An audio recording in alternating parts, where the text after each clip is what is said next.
Coming up on today's Locked On Senators, it's a sure sign that Sens hockey is back. Marc Methot joins us for a training camp preview.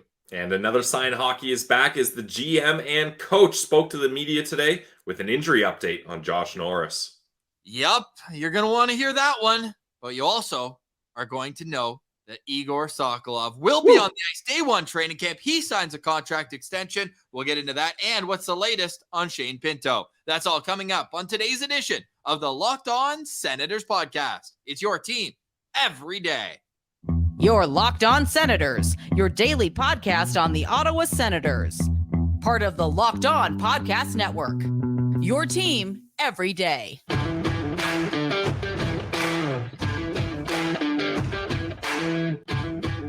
I'm Jake Sanderson, and you're listening to Locked On Senators podcast. I'm Tim Stützle, and you're listening to the Locked On Senators podcast. Welcome inside episode 877 of the Locked On Senators podcast. I'm Ross Levitan on the outskirts of enemy territory in Winnipeg, Manitoba, alongside Brandon Piller up in the Blue Mountains. A reminder that you can find the show on Twitter at Sens Central, LockedOn.Senators on Instagram. You can find us wherever you download your podcast. Please like and subscribe on YouTube as well. Today's episode brought to you by Jace Medical.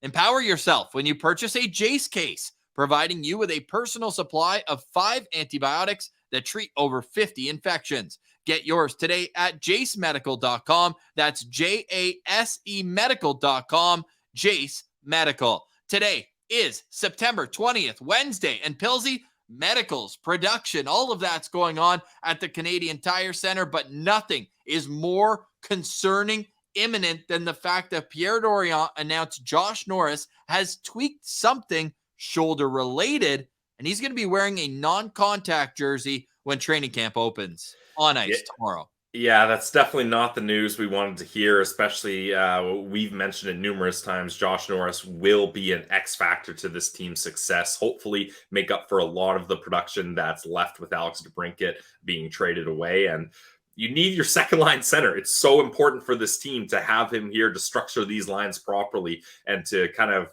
have the right guys playing the right positions and set up for success. So look, it's training camp. There's still, I was going to say a long time, but it's not that long. There's still some time before the regular season starts, and you hope, obviously, to get Josh Norris playing in some preseason games. But I guess I don't have an issue with them being extra cautious right now, Ross. I would rather kind of err on the side of caution rather than just be like, well, let's throw him in there, see how it goes.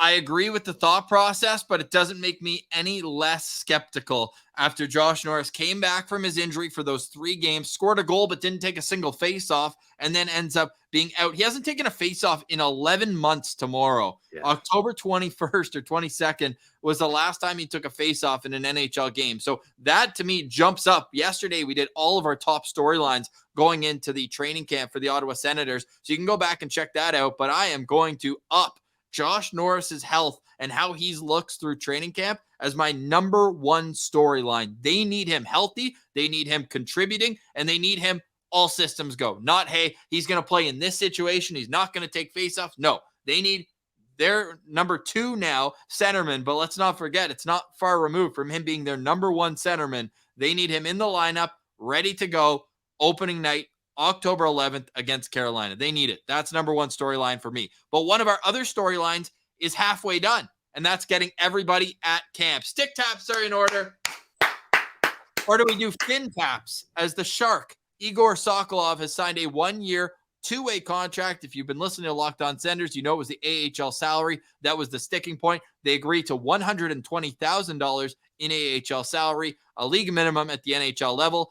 And hey, if I'm reading the tea leaves, tomorrow's episode, we're going to go, it's going to be an early drop before the players skate, but we have the groups separated and we have a pretty good idea of how things are going to shake up. And he's right in the mix for a bottom 6 role. There's going to be a lot of talk going into that 4th line, and he's right in the mix. Yeah, and that's the thing. First off, obviously, we're so excited that Egor Sokolov signed his deal. That is no longer kind of a dark cloud hanging over this. Now just 1 RFA left. But the thing is, if you're Igor, sure, you'd like to stick it out and get a little more that you feel deserve, and rightfully so. But at the same time, you cannot afford to lose a chance to come out hot in training camp, especially Ross, with the amount of work that we know he's put in the offseason. He's been in Ottawa a long time, grinding, disciplined training regimen, making sure he's staying in shape and ready to knock the doors down in training camp. So the last thing he wants to do is miss a couple days opportunity to show off what he's been working on. So it's just good that he got this deal done in time. He's going to come into camp. He doesn't have to worry about it anymore. And all he's going to do now is focus on proving that he believes there's more opportunity that he should be getting. The direct quote, "No way I miss camp." So he's ready to go, and we're excited. Egor Sokolov will be at training camp for the Ottawa Senators. Pills, you know who else is going to be at training camp for the Ottawa Senators? Joonas Korpisalo. As a goalie-friendly show, we've got Mads' helmet. We were able to announce that, and we really love what Mads did, but we got to talk about Joonas Korpisalo. This helmet, as you're watching on YouTube right now, it's on the Mount Rushmore, on the Ring of Honor of the best helmets in Senators history. It is gold. It is shiny. It's got the Senator head. It's like the gold shimmer helmet. It's got the logo. And what else does it have, Pillsy? There it is. If you're watching on YouTube, it's got the Marvin Martian right there. Leaves Martian is having an absolute time seeing that on a helmet. And yeah, Ross, this is one of my favorite helmets I've seen in this organization. Now, tease maybe to an upcoming Ring of Honor topic, best goalie helmets in Ottawa Senators history, as we're getting, it seems like, Ross, every single goalie in the organization is getting a new mask here. So you love to see that as a hashtag goalie friendly show. And if you haven't seen it, if you're listening to this, not watching on YouTube, go check it out at Sens Central on Twitter. At Sens Central on Twitter. Yes, the only at Sens Central on Twitter, but unreal mask. If you want to go see Mads, go see that on Twitter, on Instagram as well. Sens Central on Twitter, lockedon.senators on Instagram. And we are a hashtag goalie friendly show. And Pillsy, Mando actually just sent us his today as well. I don't want it to get lost in the kerfuffle with Korpisalo's deserving the attention for today, but I'll post Mando's tomorrow. It's a nice clean shimmer, and we like to see that from the attendees in the organization. Lots to get to. We'll have our lineups and everything tomorrow on the show. Pillsy, what else stood out about DJ Smith, Pierre Dorion? We'll get to that tomorrow as well, but he did mention another health update.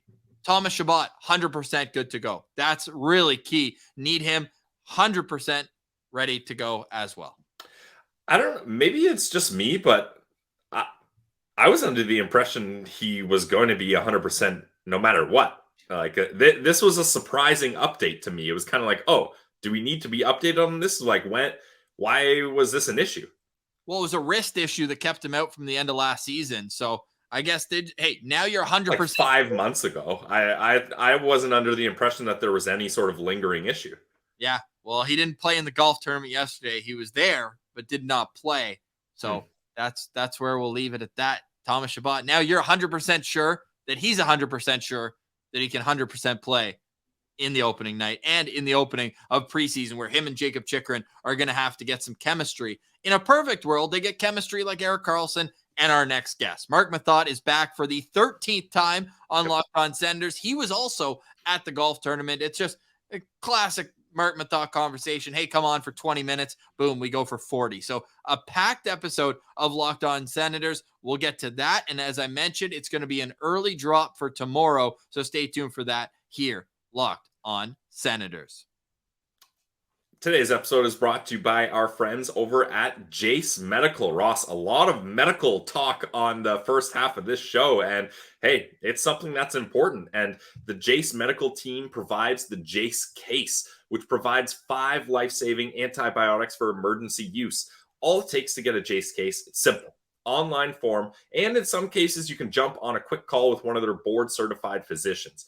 Get ongoing healthcare from their physicians on any treatment-related questions. You got questions, they got answers. Doctor created, doctor recommended. Do not be caught unprepared. Everyone should be empowered to care for themselves and their loved ones during the unexpected.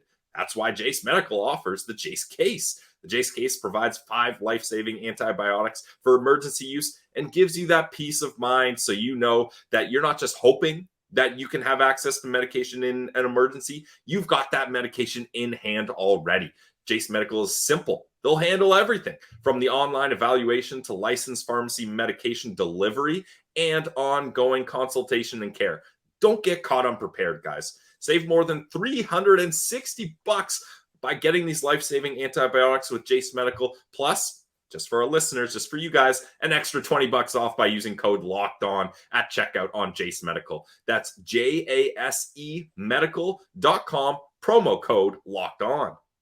Today's episode is also brought to you by the GLEBE Central Pub. They're your neighborhood pub in the heart of the Glebe. You can find them at 779 Bank Street. And that's an important place to know, because if you're anywhere in the downtown core, make sure that you ditch the keys when you're heading to Senators games this season and use the GLEBE Central Shuttle. It's season 2 of the GLEBE Central Pub Shuttle. They take you to and from the bar right to the CTC, and it's just easy. You don't have to worry about anything but having a good time. And that's all obviously helped by the fact that the GLEBE Central Pub always has something going on, whether it's live music, trivia, you name it, they got it at the GLEBE Central Pub. They got the dartboard, always a fun interactive thing at any establishment. So we love that the GLEBE Central Pub has that. And we love that they have tasty food, great drinks, and an amazing atmosphere. So go find them at 779 Bank Street. Visit them online, GLEBE Central Pub on Instagram and the website, where you will soon be able to find when the shuttle is going to the CTC. Sign up for the golf tournament as well. All of that is available online. Go check them out at the GLEBE Central Pub at 779 Bank Street, right in the heart of the Glebe. Make sure you let them know Locked On Senators sent you. All right, here he is. Friend of the show here is Marc Methot. All right, we now welcome on a very, very, very special guest. If I said it each time that he's been on the show, I would have had a dozen, and now it's a baker's dozen. Marc Methot's back, 600-plus NHL games, and when the Senators last stepped foot on the ice for a playoff game, yeah, he was on the top pair on the back end. Now you can find him on TSN and really stirring the pot on Twitter. Methot, welcome back to the show. How are you doing today, sir? I'm doing well. It feels like it's been forever. Like I was almost a little nervous here before I came on, which is odd. So anyway, bear with me, everybody who's listening. I've got my notes here and stuff, but we'll see what kind of hot takes I have today. We'll see. Yeah, can't wait to see what you've been cooking up all off season. I think the last time we talked to you, Meth, was at the end of the regular season. We did kind of a Sens eulogy wrap up. So now you've had all this time to cook up all the takes, get everything ready. Training camp is underway here. So we're fired up for this season. Yeah, and you make it sound like I've been studying and I've been an student here all summer, which couldn't be further from the truth. And Matt, I say that only because shuffling some papers before, like you got your notes already. Yeah, I've got some stuff here, but I've been so busy with my son now. My son Jack, he's turning 6, and I grew up. My dad was a police officer, and he believed in keeping us very busy. Boys who tend to get bored and also tend to get into a lot of trouble. So that was always his philosophy. And I guess the apple doesn't fall far because I'm all in now on the hockey thing too. I'm coaching a spring team and I'm screaming at kids to get back. That was the biggest takeaway. I know I'm all over the map right now. My biggest thing, we did this tournament in in Montreal with Shelly Kettles' skate group, the Edgemaker group. That's, of course, the Ottawa Senators skate coach. She coaches up a lot of kids in the summertime, and we put a group together. And I was coaching that team with Mike Blunden. Blunden's kid is also in the team. He's now a scout for Tampa, former NHL player, and lives out in the Valley. So anyway, I can still remember, especially in the elimination games, it was all about defense. The teams that had their players back checked properly were the teams that won. So I lost my voice after that first game in the morning in the semifinal, and then we went on and won the gold medal in the afternoon. So very proud of the group. I've been all in. I'm a hockey dad now, and that's where my life's at. Have you been kicked out of an arena yet? No. I'm not.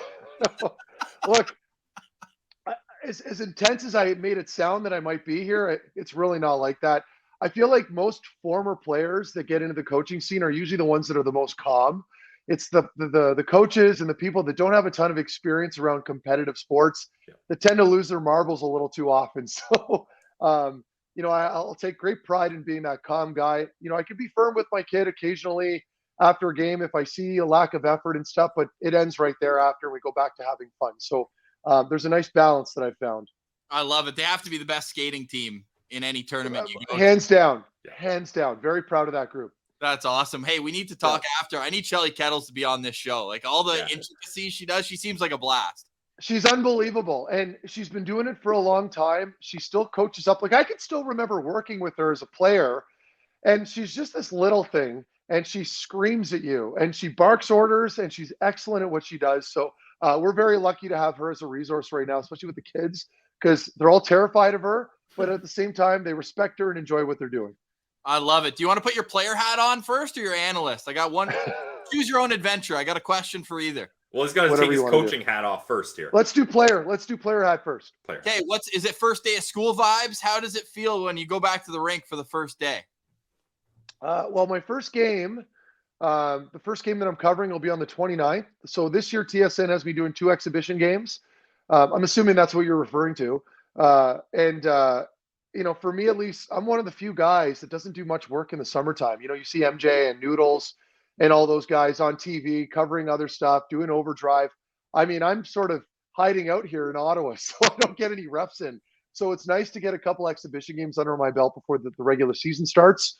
So like I said, the 29th and then the 7th, which I believe is the last game before the season starts. So the first game I'm doing is the Toronto game. That should be a lot of fun. It'll be challenging because I won't know a lot of these prospects that are probably going to be in those first couple exhibition games. But I got to say, I'm so excited for the start of this year. I saw all the players at the golf tournament yesterday, and got chatting with a couple of them, and I really like the attitude and the overall feel right now around the group. I mean, I've been around some teams where it's kind of cliquey, and you know you don't really get that same sense. But with this group, and I got to credit, you know, from management down to the leadership core, you really get the sense that they're all in and tight together. Like it's a well-rounded group. Everyone's accepted. They're trying to bring everyone in together. So, and I don't just say that lightly. I sincerely mean that. I have a really good feeling about it. You know, the counter argument to that is they're in a really difficult division this year. More importantly, a difficult conference. So they're going to get challenged here quite a bit. But I really like the vibes around the team at the moment. I think I know the answer to this, but what's your golf scouting opinion on who is the best looking golfer out there for the Sens? Well, it ain't me. I hit the ball long. I was hitting the ball very well yesterday as a former player. I didn't get a chance to play with the current guys. But I know Drake Batherson's probably the best player on the team, I would think. He hovers around scratch. And I know I've heard it seems like Giroux is kind of the consensus. Yeah, G's really good too. I think it's probably a toss-up between the two. I know that with Drake, he had a choice to make in his early or later teen years where he had to figure out what he wanted to do. And I know he had a couple options with golf and scholarships. Oh, wow. So I know he's legit, and I mean that. So between the two of them, probably, yeah. I mean, there's some big boys though. Like guys, I was there. Like I said, I was there yesterday, and between all the goaltenders. And some of the forwards, you know, McEwen and obviously Kastelik and Brady, like it's a big team. It'll be really interesting to see how they fare because I don't see them getting pushed around very much this season. No, and that leads into a hot take that you put out on Twitter. Everybody's already following you, Marc Methot 3 on Twitter. Tyler Kleven, you think he's got a good shot to make opening night, hey? Well, and I'm conflicted here because, yes, I mean, I'm firm with that. I'm not backtracking there. You know, I think just based off of the way he was playing at the end of last year, he just looked so confident, you know, and that is a huge step. I mean, it's not like he's jumping up from the American League and he's already sort of, you know, gotten accustomed to playing the pro style game. I mean, he came in right out of college and he looked good. Like he looked confident. And that's the big thing. I mean, a player that typically just throws the puck and panics right away and gets rid of it immediately, especially on D, that tells me they're not ready yet. I didn't get that vibe from him. And now that I've seen him off the ice a little bit, he's physically so mature. I mean, boys, guy's a tank. He's a beast. Yeah, exactly. So you guys got a good look at him as well. And this is where I guess the argument comes in is with Brannstrom. Like it's between the two of them. I mean, they're going to be jockeying for playing time, and I think that Pierre probably has a real strong soft spot for Brannstrom, and understandably so. I mean, they brought him in the trade. Proudest day of his life. Yeah, and I really do believe they're going to do everything they can to play him. And I mean that with all due respect. I had a good chat with Pierre yesterday as well. But despite all that, I do think they're going to push for Brandy to probably play. I just think that if Kleven comes in and knocks the door down, which I really think he'll probably do, he'll probably force the team's hand, which is a dream, really. If you're a GM or you're a coach, that makes your job easy. If a player's on par with another player, like, they both have some pretty good games. They're both effective in their own right, but no one's really standing out. They're always going to elect with a veteran. In this case, if Kleven comes in and he dominates, or at least has a strong showing, and there's a good opportunity for him here. I mean, they don't really have a big physical specimen on the back end that's a deterrence. And I don't mean from fighting. It's a new game now. I'm not talking about the scrapping, but just being a big body, taking up a lot of ice, and a good skater. I really think he's going to turn a lot of heads. So we'll see. I stand by that comment. I do think he's gonna be a real nice addition if you can make the team early on. And people can argue, well, and I don't know where you guys stand. I'll let you guys chime in. But for me, it's like the argument or counter to that is, well, you need seasoning. Okay, but your top four is already set. I don't see him beating out anybody on the second pairing. Between Sanderson and Zub and Shabbat and the like. So and Chick. So I don't see him stepping in front of any of those guys. So if he's going to make the team, he's going to have to take a third pairing role anyway, within the next 2 years at least. So bring him in. He's probably going to play good minutes. He's probably going to kill some penalties for you if he's a good penalty killer. But it all comes down to training camp. So we'll leave it at that for now. No, I love it. And if you're reading the tea leaves with the groupings that have been put out for at least how the skates are going to start. So I haven't seen them yet. No. Well, exactly. So right now, Sanderson and Zub are in the same one. Chikrin and Shabbat are in the other one. And then they've got Brannstrom and Hamonic. But then the other one, it's JBD with Kleven. And JBD's on a one-way. So I don't know which way they lean in terms of that. So that tells me that they're favoring, as I just mentioned, they're going to lean in on Brannstrom to make it his position to lose because you're not taking Hamonic out. Hamonic, and I like the player. I had some questionable stuff early on when they brought him in, which I was wrong about. He's a great teammate, it's my understanding. He's a great penalty killer. He works hard. He blocks shots with his face, and he's on a team-friendly deal. He's obviously going to play, and you need veterans back there, right? He also had more points than Branny last year. Exactly. So to me, this is going to be, they're making it so it's Brannstrom's spot to lose per se. But I really think that if you give Kleven enough games here and he gets his feet wet early on and he's able to find a groove, I wouldn't be surprised if you see him with Hamonic on that third pairing to start. The only way I'm wrong here is if they really just want to hand it to Brannstrom, because I like Brannstrom as a player and the way he's developed to a degree. I respect the shit out of him. As a small player, he's had to work his tail off.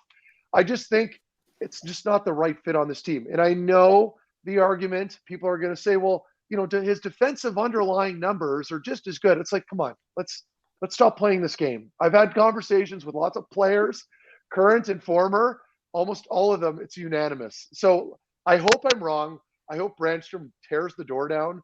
But I don't see that happening. I do see Kleven stepping in and taking that spot.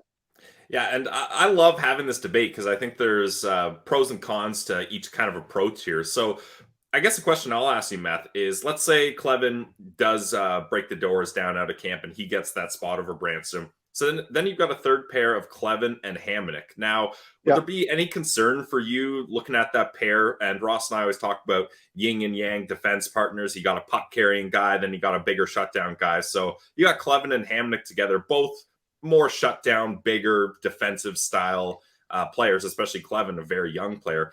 Is there any concern there being like, okay, these guys are going to shut down other players. They're going to be really good physically.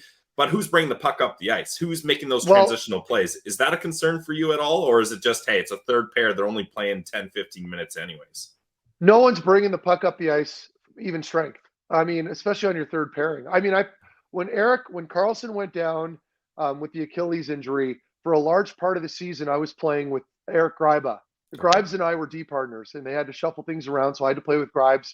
And it worked great. I mean, we weren't lighting the lamp point-wise, but you're getting that out of your top four anyway. And we didn't have a top four like that. We still made the playoffs that year. So my argument is, it's like, you can really be picky about this about this discussion, and you can try to argue the best to your ability to have Brannstrom on that bottom pairing. But the way I see it is, no one's going to be getting beat out of the corner. You're going to have that physical deterrence back there. But again, more importantly, both competent skaters. So the argument of, well, these big guys, like these aren't 1995 stay-at-home defensemen. These are 2023 stay-at-home defensemen. And I'm talking especially with Kleven, that skate just as good as anybody. Tyler Kleven is just as fast as Erik Brannstrom and anybody else. I bet you, if you clock them in a skate test, his numbers are just as good. And it doesn't always look like that when you have a 6'5" frame skating around the ice with all that weight. But I'm telling you, he ain't going to get beat. So again, and I don't have skin in the game. Kleven's not giving me any money, and I'm not getting paid by the Ottawa Senators. So this is just my opinion. Of course, I might be wrong. I just feel like a lot of the apologists out there want me to be wrong, and that's fine too. I can be the heel in some areas of the fan bases. I don't give a shit. It's just the way it is. So I'm going to stand by my comments. I stand firm with it. But again, it's just a prediction. I might be wrong after the preseason. Well, that's why they play the games, right? 8 preseason games. Coming up next, I want to ask Meth, is that too much? And what kind of distraction is there when not everybody is in camp on opening day? That's next. You're listening to Locked On Senators.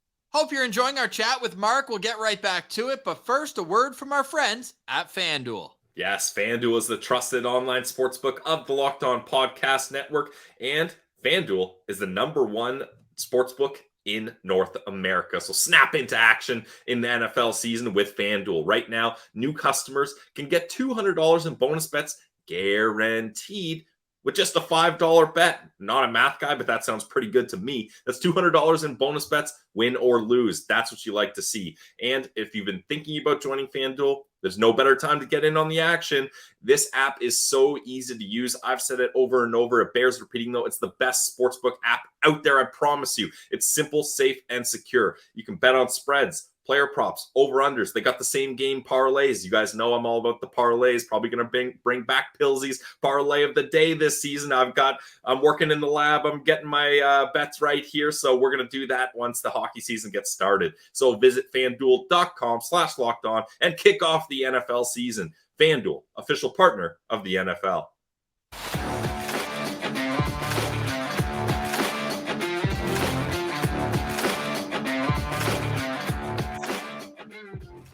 All right, welcome back, Locked On Senators. It's training camp.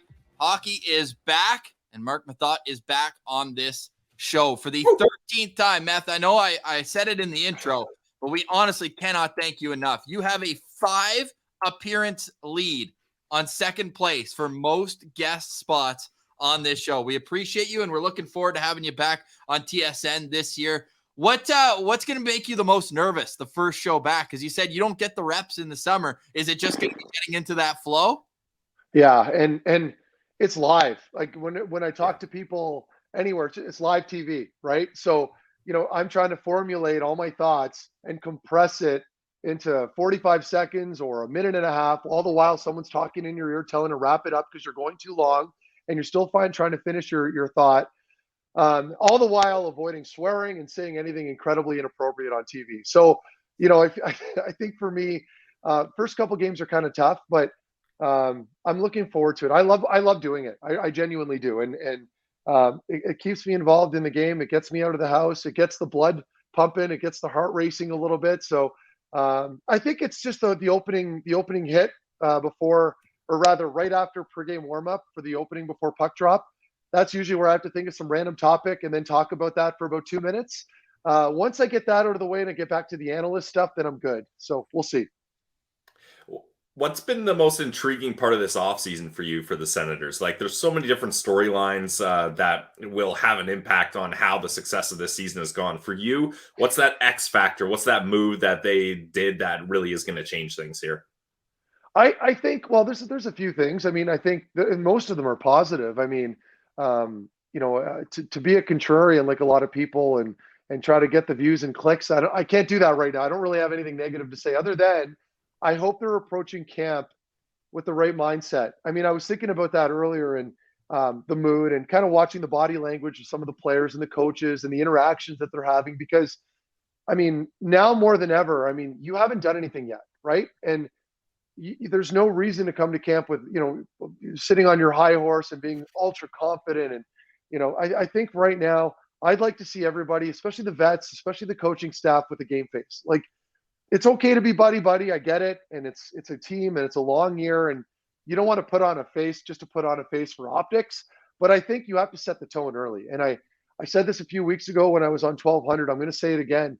It's if you're one of the leadership guys right now, and I'm talking even guys like Tim Stützle, but especially players like Brady, Norris, Shabbat, anybody, G, of course, like, there's no friends now in training camp. It doesn't matter who you're lined up against in a scrimmage, in a 2-on-2 drill in the corner. Like, get it done. Go to work, get a little mean, be very competitive, and set the tone early on. And I like where this group is at. They all came into the city early. They've been skating together early. I like that. But, enough is enough here. Like, it is unacceptable to start off the season slow. And I mean that.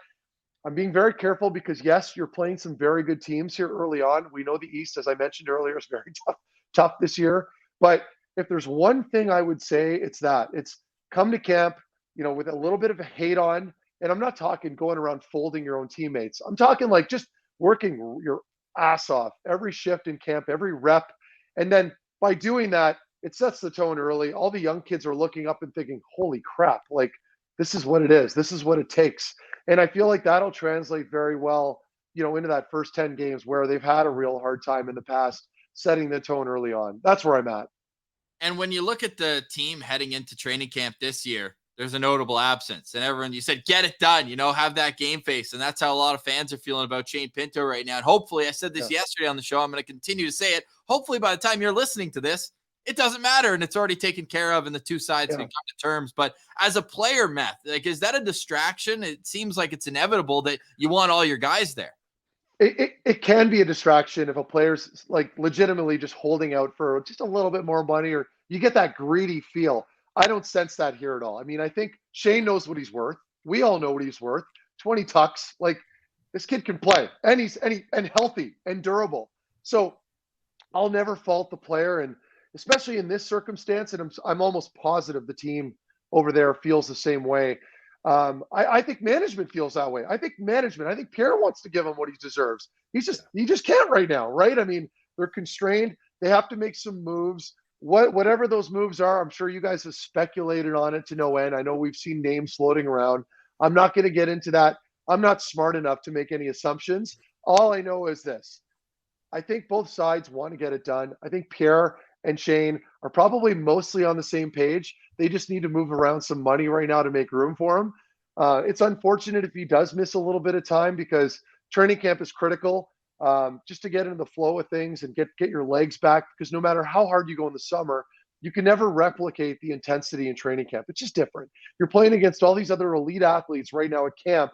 They're all working as hard as you are. And that really elevates your play and your game and your legs.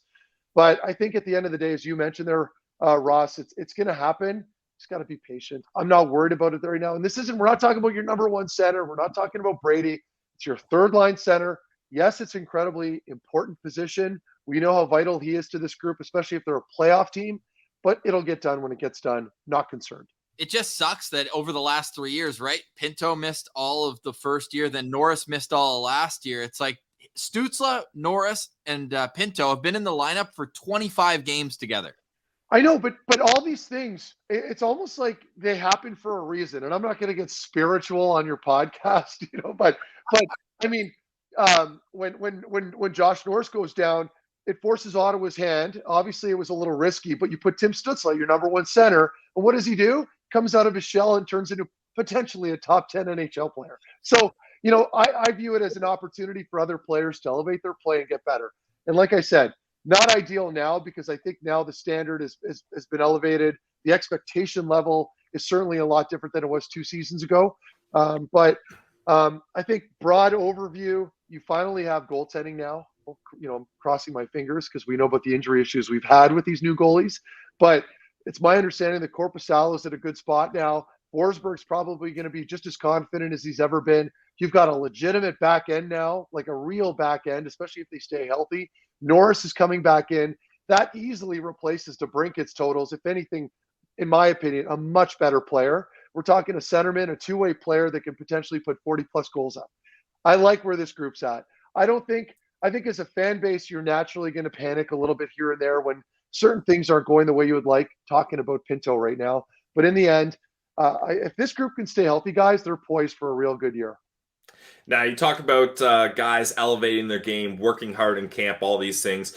What is the kind of mindset when the Sens are trying to make their bottom six better, put some offense into their bottom six? There's a lot of prospects that say, hey, this is the year I could get a chance here. I'm fighting for one of those jobs.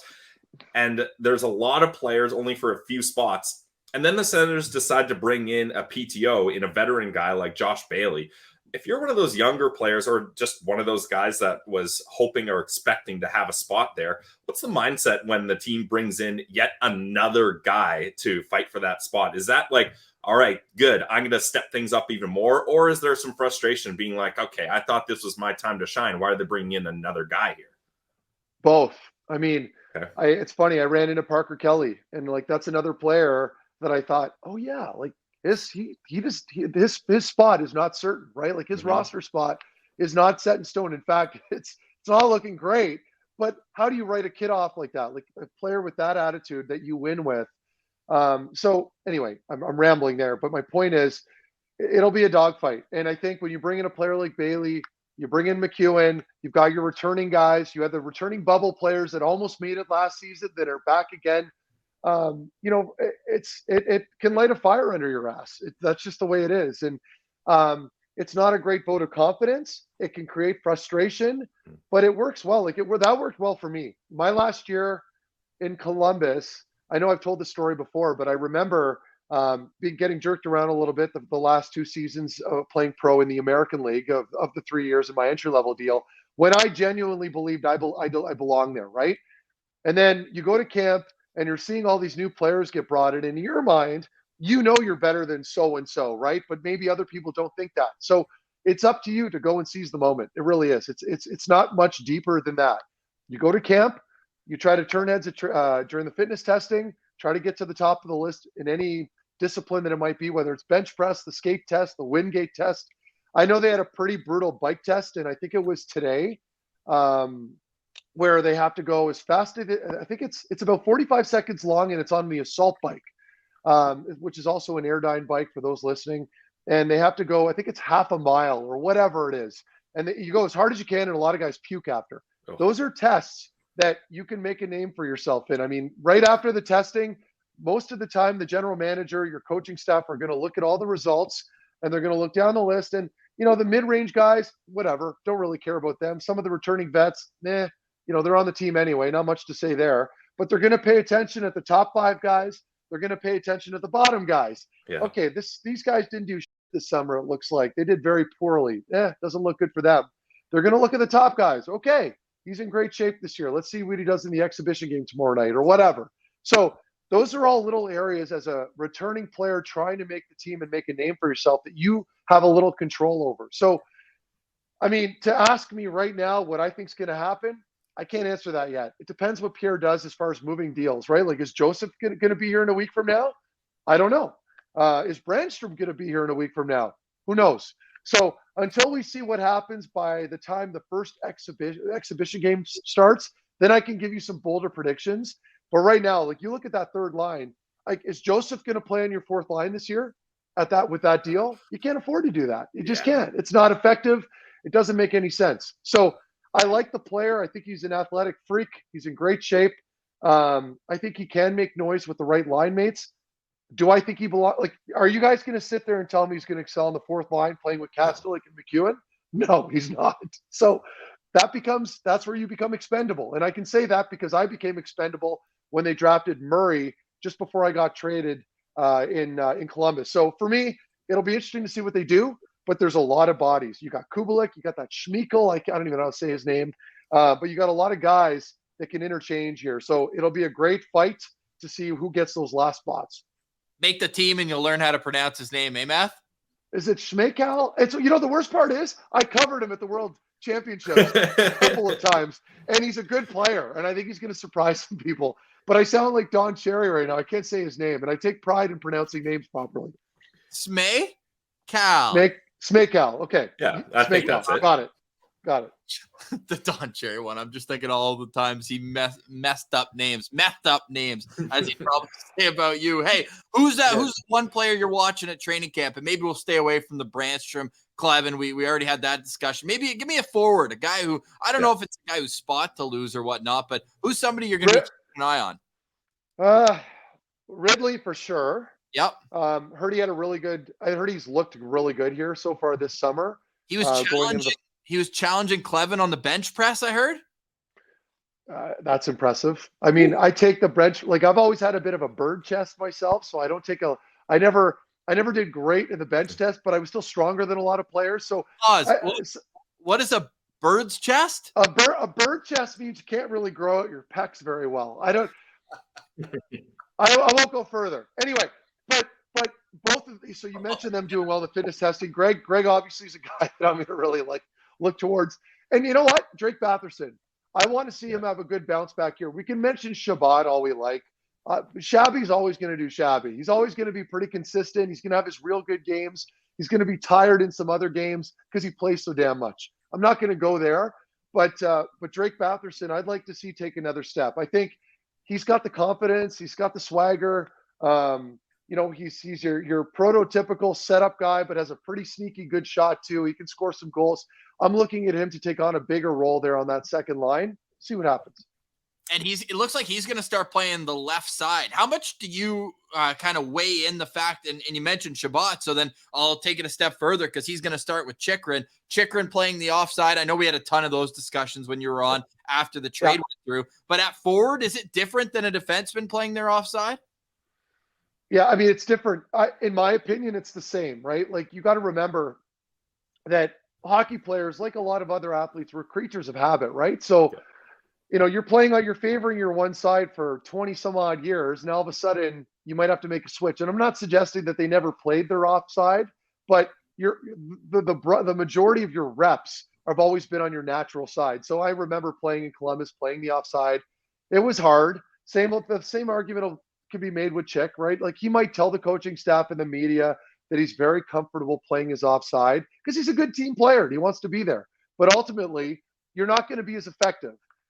I hope I'm wrong with Drake, because I certainly don't want to see things more difficult for him. But I mean, at the end of the day, it's about the team and getting wins. And if he's more effective for the group playing on that side and accommodating his other line mates, then so be it. So not a fan of playing your offside. I certainly wouldn't suggest doing that if you don't have to. But at the end of the day, it's about the team. And if that's his role, that's his role.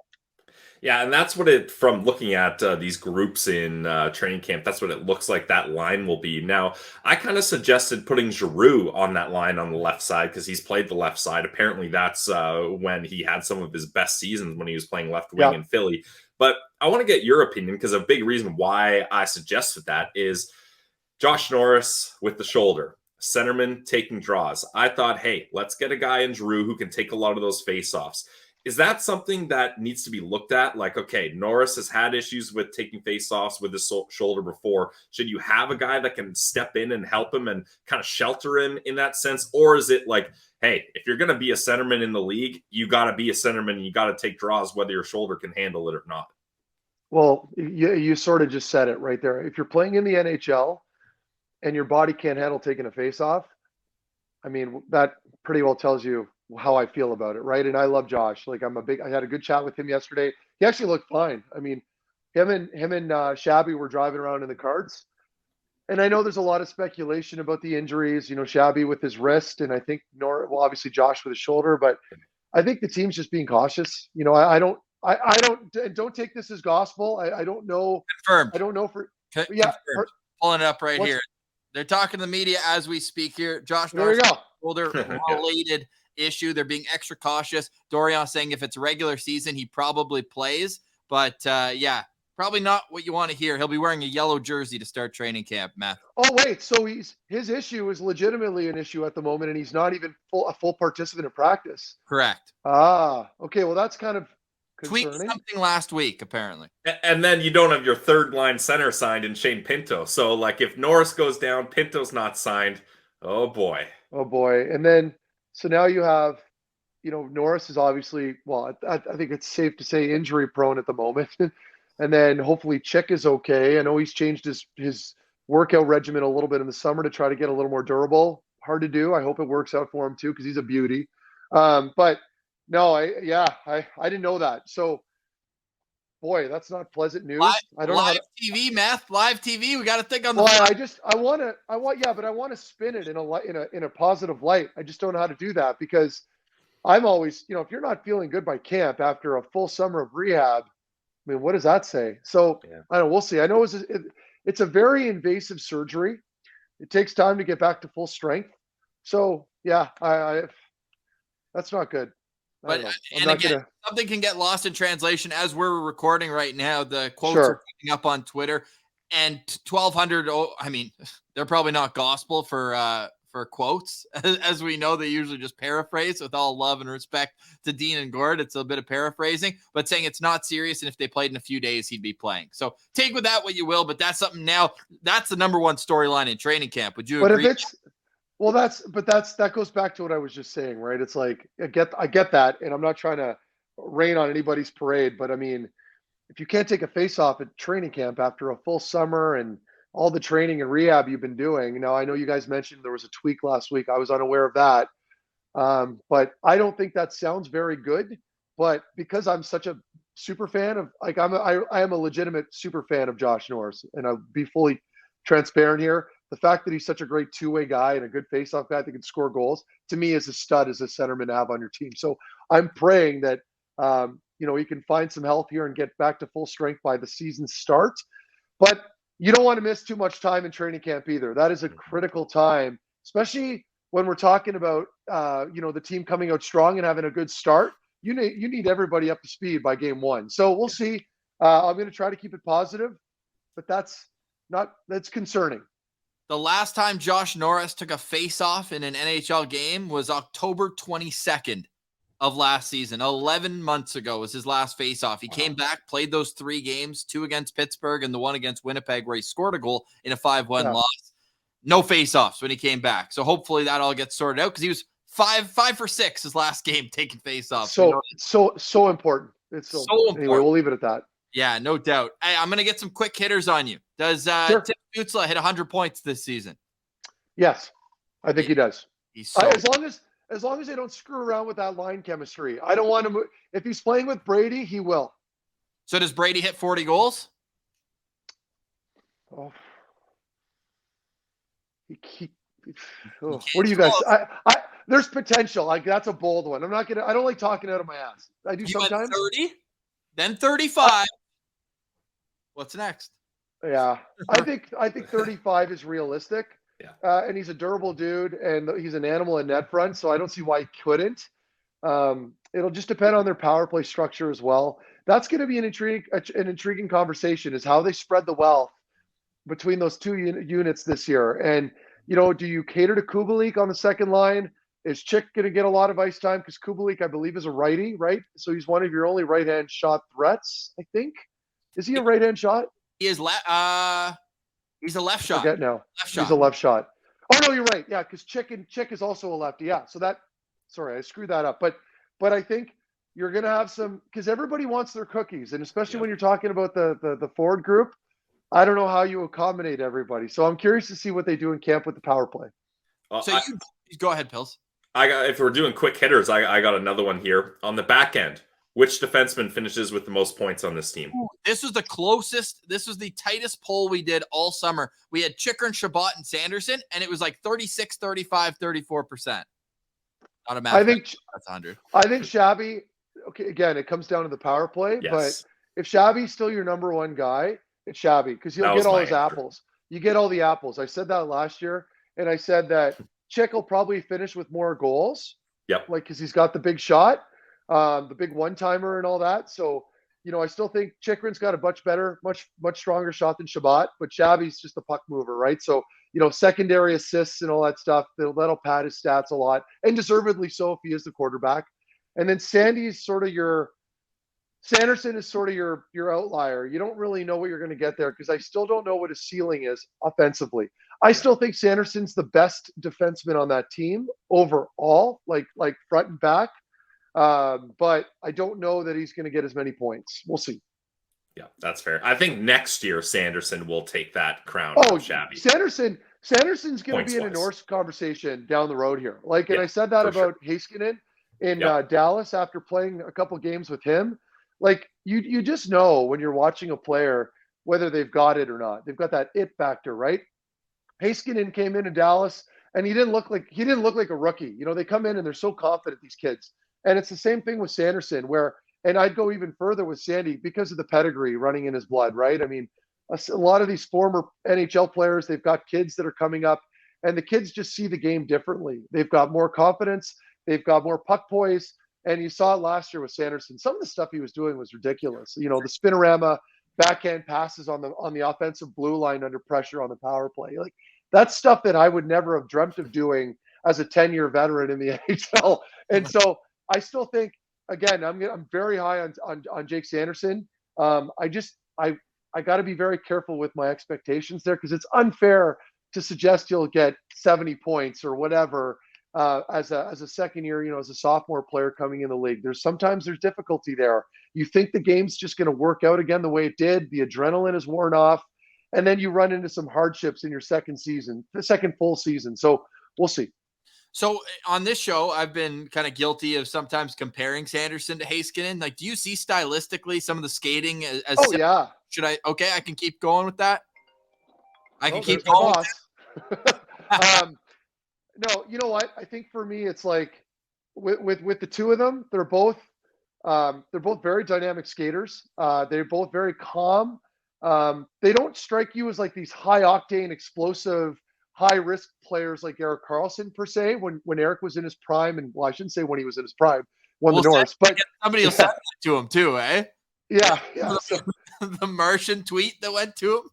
I know. But for me, when I watch the two of them, and this is good news for Ottawa, I see Sanderson's ceiling a little higher. I think Sandy defensively is a little firmer. I think his defensive awareness is as good as it gets. You know, the way he plays players one-on-one and closes in on guys is very impressive. And then, you know, his ability to not only separate players from the puck in the D zone, but then get possession and make a play with it. You know, like, I used to fold guys and throw guys around, but then I would scrape it up the wall, or I'd try to find a player nearby.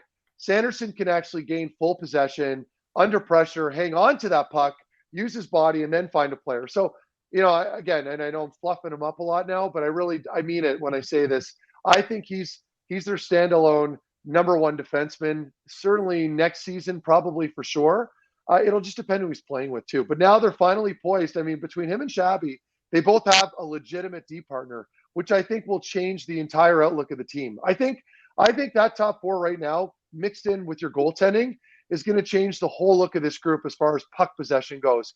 Because now your forward group's they're going to get the puck more often. You're going to get cleaner exits, more puck time in the offensive zone.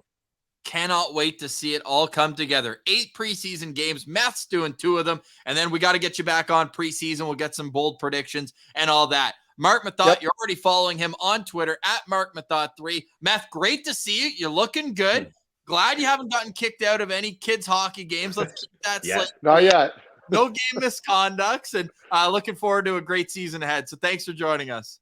Thanks, guys. I'll be back on. Senators training camp is here. So tomorrow we'll get into what we believe the line combinations will be based on the fact that Shane Pinto still isn't here. He's listed on the roster. He ain't coming to camp until there's a contract done. So we'll get into what Pierre Dorion said about that and more on tomorrow's Locked On Senators. Look for an early drop on tomorrow's episode. The Senators are skating at 10:50 and 12:25 p.m. tomorrow. The first preseason game is coming up Sunday at 2 p.m. Eastern against Toronto. And then it's fast and furious. It's 8 games in a span of about 2 weeks. And that goes all the way here to Winnipeg. They play a game near the end of preseason. They're going to Sydney, Nova Scotia. They're going to Halifax. It's going to be fast and furious from the moment their first skate happens tomorrow until they take on the Carolina Hurricanes, where there will be no excuses, just good hockey, we hope, for the Ottawa Senators. Pillsy, any final thoughts on today's show? No, I'll save my final thoughts for next episode, because this has already been a jam-packed episode. So you guys know us. We're finishing this one. On to the next. Your team every day. Let's go! And great to have Marc Methot back. Just brings the vibes, and it's a sure sign that Sens hockey is back. So thanks to Meth. Weird that I called him Mark going into the ad and in the interview. That was strange. Didn't roll. Meth Dog. Meth Dog. Yeah, him coming in there just set the tone for the whole interview. So love that. Thanks to Meth for joining us. For Brandon Piller, I'm Ross Levitan. This has been the Locked On Senators podcast, your team every day.